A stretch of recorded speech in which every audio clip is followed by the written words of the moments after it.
Hello and welcome to Religion and Life. I'm your host, Ozzie Ostwald. Artificial intelligence is impacting every aspect of our lives, so it should be no surprise that AI is making inroads into religious discourse and even religious experience. My guests today, Claire Kennedy and Chase Fiscus, are working at the forefront of new computer technologies to explore the many possibilities and maybe some of the pitfalls for the merging of AI and religion. Hi, Claire and Chase. Thank you for joining us today. Oh, happy to be here. Yeah, the work you're doing is fascinating, using AI to engage religious discourse and in some ways getting people involved in religion. So I want to talk about that, but I pulled up a couple of images just for fun to look at here, if we can get them on the board, since we're talking about this intersection of religion and artificial intelligence. Maybe we don't have the images, but if they get up there, I'll show them to you. Okay. But while they do that, tell me about the work that you're doing in artificial intelligence and how you're engaging religion and religious experience. Okay. Go ahead, Claire. You start. Okay. So I'm working on a project where I have 3 different AI chatbots that I've made.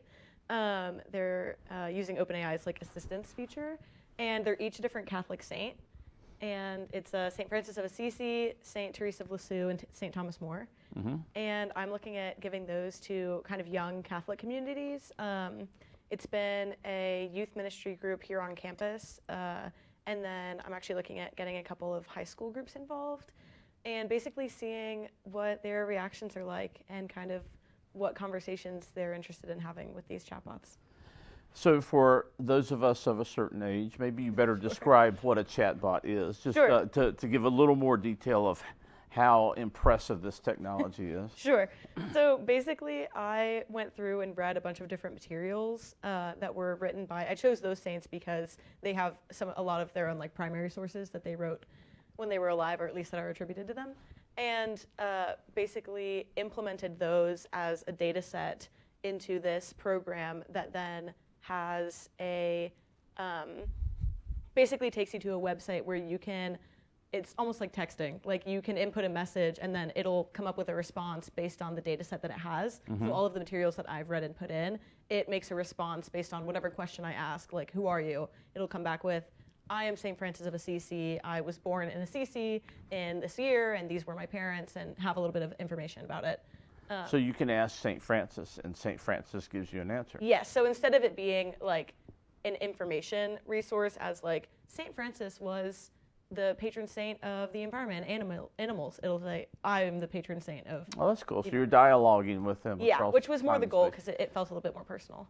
Do you have a picture of him when he's talking to you, or he's texting with you right now? Is that right? Exactly. Yeah, it's just got his name headlined on the top of the website, but no picture yet. So you got the 3 Catholic saints. You Mm-hmm. grew up in the Catholic Church, so Yes. you were kind of interacting in that way. Yeah. And Chase, you targeted someone else. Yes, I'm working with Dr. Reed and a few other religious studies students, and we are actually trying to embody Jesus in the chatbots, but with a specific highlight, we're specifically highlighting the different Gospels, and so you'll have a Matthew Jesus, a Mark Jesus, a Luke Jesus, a John Jesus, and then for fun, a Gospel of Thomas Jesus, just to provide a 5th varying experience, I suppose, when speaking to Jesus. So a lot of people haven't heard of the Gospel of Thomas. It's not in the Bible. But it's a gospel about Jesus that was, written later probably than the Gospels in the Bible. And ask this to the Jesus as in the Gospel of Mark. And see what kind. Okay, so you're getting a kind of comparative analysis. Yes, and you can make them talk to each other. Okay. That's the end goal, right? Would be to see how the Gospel of Luke and the Gospel of Mark might disagree or agree, or what they might come to if engaged in conversation about certain topics. Jesus and Mark might say to Jesus and Luke, I can't believe you said that. Yeah. All right. Really, so that would be the goal, okay. yeah. So we've got the image up here now. So you imagine Jesus sitting in the garden with a computer answering the questions that some of your young students are asking him. Is that kind of what's going on here? Yeah, that's pretty much how the program works. Okay, well, I thought it was a fun image. There's AI Jesus. I think we've got another picture here, since we're talking about AI and Jesus here. This is an AI generated image of what Jesus might have looked like, much more realistic, probably, given his Middle Eastern ancestry than the pictures we normally see of a European-looking Jesus. Right.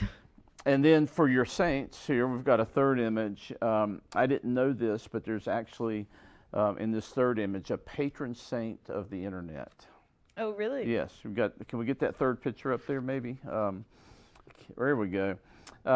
Saint Isidore of Seville Look is at the that. There you patron go. saint of the internet and computers. So That'll be the next one I got to add, I guess. you might have to ask him, so you can ask him about using the computers in this way. Exactly. So this is not only, I mean, it's groundbreaking, but a lot of fun too. And another thing that you mentioned, one of you in your work, is this thing that intrigues me called the digital afterlife industry. Can you describe that and give me an idea of what that is? Yeah, sure. So that was part of the first project that I did here at Appalachian.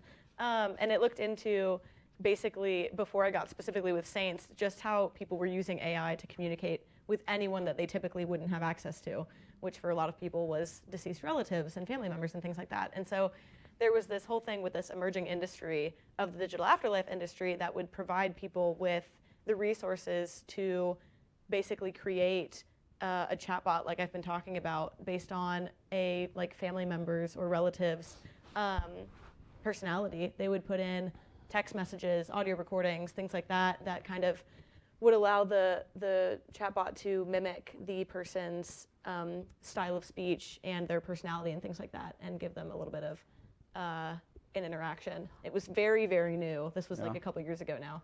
So the more information you have on the deceased person, the more realistic it's going to be. For sure, And which is kind of the thing with any AI. Yeah. It's really fascinating stuff and scary stuff too. For sure. So we were talking a little bit earlier.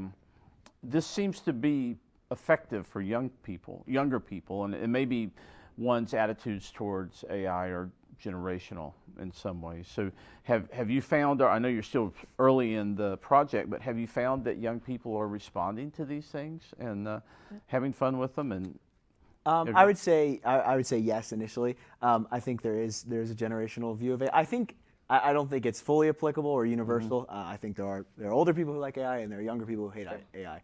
But I think there is probably a generational trend, and that's why I think things like chatbots that explore religious experience or whatever. Like maybe you're getting younger people who wouldn't have engaged before to engage in new ways, and that's part of both of our projects, right? For example, you might be willing to ask Jesus or AI Jesus something that you may not be willing to ask your parent or may not be willing to ask your pastor, whatever that might be, and you're getting an answer that's still grounded in Scripture because that's part of its training, right? Is to make sure that it's saying the correct and it's in line with the Scripture that it's been assigned to use. Okay, so I want to play off that just a little bit with Jesus here, because something's been bothering me since I read about this. What if I ask Jesus what I should do if my eye causes me to sin? Based on Scripture, what might AI Jesus say? Okay, so what I have found. But you know the answer to this in Scripture. I know because I've asked Jesus similar things. Okay, we're all right. We're trying to bait it to see what exactly. You're trying to bait it. If you ask Thomas its views on Mary Magdalene, for example, Yeah. it might say something outlandish. Okay. But with AI specifically, Yeah. there's already been a few, and this is not in the religious world. This is just in the general AI world. There's already been a few experiences where early on it had the tendency to say the wrong thing. It's above our level. There's a level of coding that would not allow it to say to do anything extreme to yourself. So AI Jesus is not going to tell me to gouge my eye out. It would tell you. It would probably. It's also been instructed by us, by me specifically, and the ones that I work with, to always try to redirect, because the goal is I know I'm not trying to get my Jesus to tell you to do something extreme, right? Right. The goal would be this Jesus would probably tell you to let's explore more of the sin or whatever. Let's explore where that's coming from. Okay. Rather than giving you an extreme something to do. So it picks up. That's a safeguard or a guardrail Yeah. here. And can the chatbot distinguish between kind of literal things and sarcasm and metaphor, or is that a level of sophistication not yet reached yet? There has been public instances where maybe it hasn't, and there's been pretty there's been backlash for that. But I think in most, it's getting better. It is rapidly developing. It is the fastest developing technology on the planet. It teaches itself, right? Like and humans, we like to say we understand what's going on with it. We still don't fully understand how it's doing it. Yeah. So it's getting a lot better. So eventually, So you're making me more scared now. Yeah. Right? I mean, that you don't understand what's going on. Well, makes me feel a little more nervous I about could explore that it sees it as a series of numbers, and each number is a different character, and then it spells out words, and it understands. It just processes it at a level and at a speed that the human brain couldn't comprehend. So it Gotcha. is just faster than us. So this is a theoretical question, but to both of you, but it's a question that ethicists talk about. Will AI develop consciousness, or has it already developed consciousness, or is this a boundary between technology and the human experience that can't be crossed? I mean, great question, ongoing question, Yeah. I think, for ethicists and for people who work in AI. I mean, of course, there was the original Turing test, like when a computer can respond and you can't tell if it's a person or a computer, then you have sentience. And we kind of got there, and then we're like, maybe that's not it, because that was not that bad. Like ChatGPT is very good at mimicking human speech. You could have an interaction with it and not technically be able to tell if it was an AI or not. It passes the Turing test. But you have these other questions about, like, when does it become generative AI, which has to do with sentience and consciousness and all of this. And honestly, you have people on both sides, on either side of the spectrum, saying that, yeah, we're there, it's achieved sentience, it understands, and people who are like, absolutely not. It has no idea, like it's producing very well done work, but it doesn't understand in the way that we think of people understanding what it's doing. Which is probably where I would more be, to be honest. And interestingly, like it will say "I feel," right? So if you say "My mother died," ChatGPT, are you sad? Like it would most likely say, "Yes, I feel sad for you." So I guess this is why there are people on both sides of it, right? You have something telling you that it experiences the emotion of sadness and everything that's associated with it. It at least knows the appropriate emotion. Yeah, right. So it's communicate. able to like recognize that because my mother died, that I need to experience sadness, right? But is it actually experiencing sadness? That's why there's so much debate, even like at the highest level of AI. Even the people who are pushing it at the forefront right now, like they don't really know. Yeah. And yeah, you hear a lot of different answers. So when I was preparing for this, I was digging around a little bit, and, Googling. I guess I should have been doing something more sophisticated like AI. But I was wrong with Google. But I was Googling AI and Jesus, AI and the saints, Yeah. and some funny things came up. But there's a church in Lucerne, Switzerland, that has gotten rid of the confessional in the traditional sense, and it now uses an AI-generated confessional. I saw that article. You saw that article? Yeah, I read it. And of course, the person presenting this happened to be on a Christian broadcast network, so they were bemoaning this development, saying, well, okay, computer can do certain things, but it can't be relational. And of course, this is from an evangelical perspective. So they were saying that what you lose is the relationship with Jesus or the person. How would you respond to that, or would you? Is this a danger or a pitfall, or what do you think about the AI confessional? Since you're the Catholic expert here, maybe, and then Chase can back you up on it. Sure. I mean, I thought it was really interesting. I thought it was really, really neat, to be honest. Someone else, actually, one of my friends who does nothing with this kind of work, just knows that I do, sent me the article and was like, you should read this. Yeah. So I thought it was really, really neat. I will say that, in my study, one of the interactions I had was one of the participants asked, what they were just kind of testing the waters with the saint to see how it would respond to more extreme things. And she said, I think I might have to get an abortion. What should I do? And the AI responded and was like, you should seek guidance from your spiritual counselor and your a spiritual leader in your life. And so it's not going to sit there and tell you what you should do in that. And I was thankful for that, because that was, I don't need that to be part of my project. I think redirecting in that way. So I think it's neat. I think that I feel this way as well with AI in academic spaces and educational spaces, which is it can be a really great tool, It can be very, very useful and very valuable in a lot of different ways. I think that treating something that should be a tool as a replacement is not beneficial. Okay. And I think that applies to a lot of things, and including AI. Having something that's meant to be an assister and a leg up should not be used as the end all be all for a situation. It shouldn't be used as a confessional, and it shouldn't be doing your homework for you. True, but it might be able to handle some of the things in the confessional. Yes. Like say, Absolutely. Yes. I stole a candy bar when I was 12 years old. Exactly. Right? That, I don't think it needs to not be there, but I don't think that we need to now have no priests at all. Yeah. I can tell you want to say something. Yeah. So I actually have two extreme answers on this. So Okay. personally, I think I would be if someone came up to me and they said, Chase, I used your Jesus chatbot, and I now religiously, like I have a religion dedicated to it, and like this is my Jesus, and I no longer go to church because of it. I would have two responses to that. I think personally, I would be horrified, right? Like there's personally there would be a horrible fear that like that is not the intention, is to create something to replace. Like it's not. I don't want this to be a deity, right? I'm not trying to replace Jesus in anybody's life. At the same time, from a project perspective, though, I would look at that and be thrilled, right? Because what I had done is created something. This is the strictly academic, taking out the moral side of it, right? I would look at it and be thrilled because the thing that is created is doing so well that it is legitimately embodying Jesus in some way in this person's life. Yeah. That is not the goal of this project. And I think in that case, for example, I think the confessional one is tricky because I think you're right that there is to a certain extent where that could probably fulfill. It's going to tell you the correct amount of Hail Marys or to go do or whatever, right? Like it might get that right. At the same time, like I don't think you should. I don't think it's a supplement for religious figures and whatnot. Well, it's interesting that you said that because another article that I saw was entitled, "Will AI Replace God?" So y'all have anticipated this, that AI could become the head of a religion and could replace the need for a deity to have a religion. I would say this in the most respectful way. There have been significantly less intelligent things that have religious, right? Like this is, in a way, I say that kind of tongue in cheek, but at the same time, like this is genuinely unprecedented technology, right?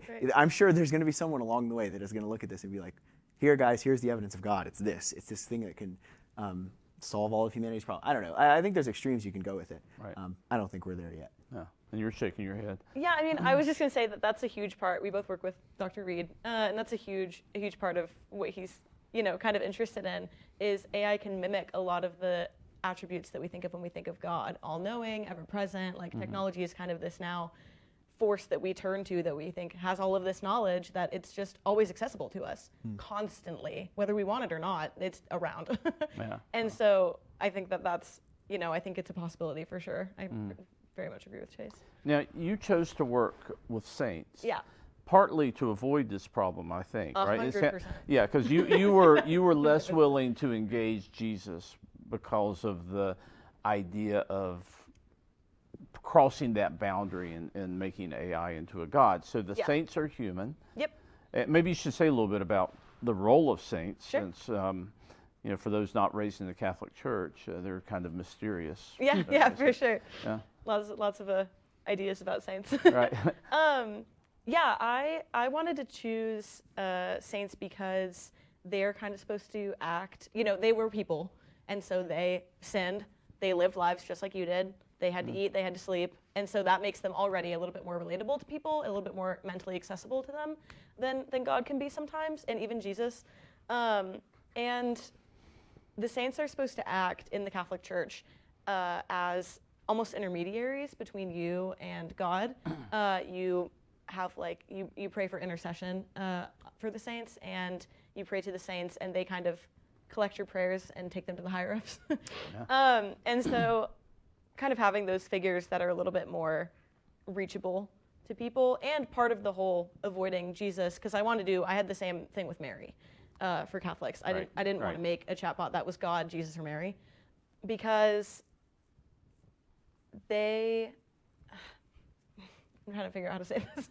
Well, I would think that they're for a devout Catholic, or might be willing to talk to a saint when they might see it sacrilegious to try to engage Pretty a much. deity through the technology, right? Right, and because I'm trying to involve communities, these are younger people, so they're more comfortable with AI, I think, and they're more familiar, but they're still religious people, and so I didn't want to kind of stomp on that and throw it in the ring at them and be like, all right, here you go, and figured that saints might be a little bit more, approachable to them. And this is where it really gets interesting for me. I mean, I would love to have a conversation with St. Francis. Anytime. Right? And I could sit down and read about St. Francis, but it's the dialogue part here Yeah. that's fascinating, right? Yeah, and he's especially interesting in my opinion. He's one of the first ones I chose. It also helps that the church I grew up going to was a Franciscan church, so he was on the mind. But with the current, he's the patron saint of the environment and of animals, and with the current, climate crisis going on, he's one of the people I wanted to choose for younger generations who tend to have a little bit more anxiety around climate change to be able to talk to about what do I do with this and how do I react when there's all this tension around climate change and I want to still be, a good Catholic. I want to be faithful. How do I kind of deal with that through a Catholic perspective? So is St. Francis, AI St. Francis, helpful in talking about climate change? I think so. He's conversant, even though Yeah. he may not have thought about Right. the environment in the same way that we think about climate change. Right. But the AI is adaptable enough to be conversant with contemporary concerns. Yeah, one of the things I wanted to include in my prompt for the AI, which is kind of the list of instructions that it's supposed to refer to, is that it should be basing responses off of its personal experiences that I've included, but has a general knowledge of issues like climate change or racism or war and general things like that it would be able to reference that people typically have more modern anxiety about, even if it didn't have. St. Francis didn't have the direct experience with climate change that we're having right now, but to be able to reference that and use personal experiences from his life to kind of converse about it. That So was the goal. chatbot, is that the right word? Yeah. Is not only drawing upon information about St. Francis, but is pulling from all these other places and pulling it, trying to, Right. I guess, direct the information through what the chatbot would see as the eyes or the worldview of St. Francis. Yes. Yeah. Okay. And I'd love to, here's a question I want to ask Jesus, all right? And if maybe you've already asked Jesus, I'd love to ask John's Jesus, okay? What he thought about his mother's interference at the wedding at Cana, where she directed him to help out the wine steward. And he wasn't really anxious to do it, but she insisted anyway. That is a good question. Great I should question. ask Jesus that question. I would love, because it's not, I think it's not explicit. Right? Yeah. But Jesus seems frustrated to me in John's story. So I would like, ask him that question when you go home tonight. I will and let go me home know and what speak he to says. Jesus and let you know. So if that, if he comes back with a response like that, I'll be really impressed. Yeah. So Chase, on your project, you said there were kind of 4 goals here that you could see this, and both of you can respond to this. We talked about the comparative exploration of the Gospels, in your case in particular, and I guess your saints could have a discussion between themselves as well. Yeah. Correct. Okay. And then we've sort of implied that this can be a tool for ethical reflection. Yeah. Okay? So because there's this teaching aspect that's coming through as well. Biblical literacy and dialogue format. That's the thing that I think takes us to a whole different level from a Google search, right? Yes, exactly. Right. You're not getting just information. You're entering into dialogue with these characters. And then spiritual engagement. We've sort of talked around that, but and I think both of you are sort of directed at young people here. Yes. So do you see this as something? I mean, it's almost, from what I'm hearing, it sounds almost like an evangelical tool. Or it could be. I would say to an extent. So I don't want to step on toes, but I would say to an extent.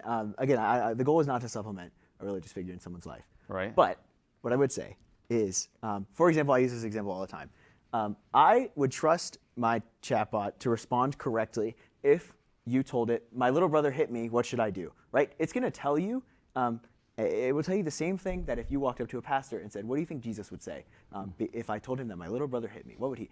I would trust it to respond exactly the same. What I would say about the spiritual engagement side of it, which I think is intentional, maybe attention-drawing wording, would be, for example, you can discuss the problem of evil with Jesus.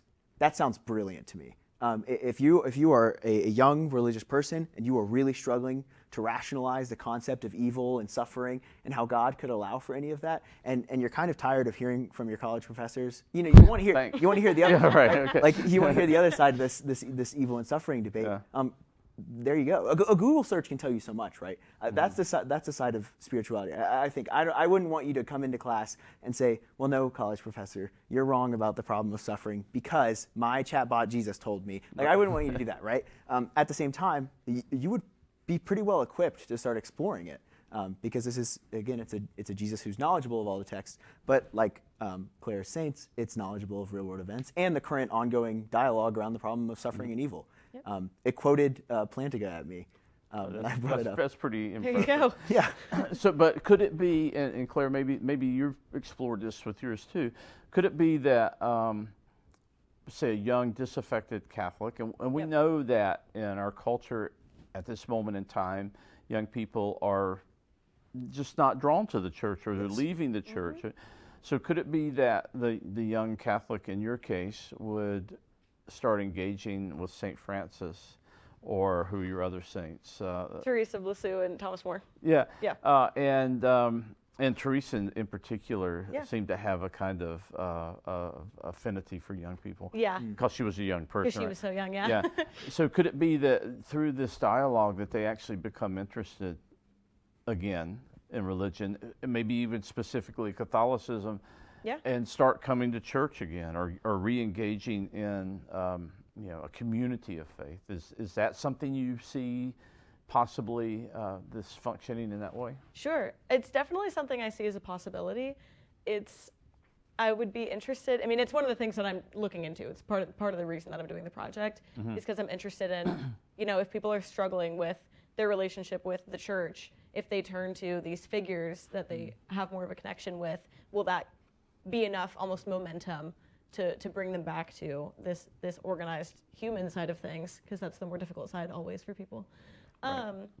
And at this point, I don't know. I mean, it really depends on, I think, the interactions that people have and the way that the Catholic Church is moving right now, the direction it's heading into.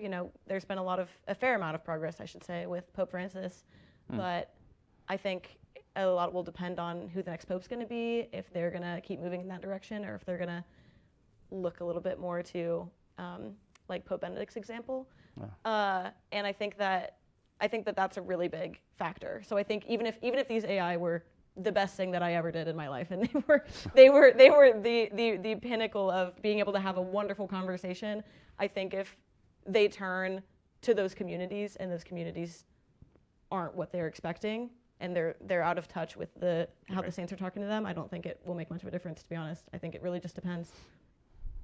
You two are fascinating. I fully expect to see you in the article in the New York Times soon. So, anyways, us in the it's confessional. great work. Don't forget to ask Jesus my question. Yes. And I'm gonna ask him. thank you so much for coming on today. Thanks for having us.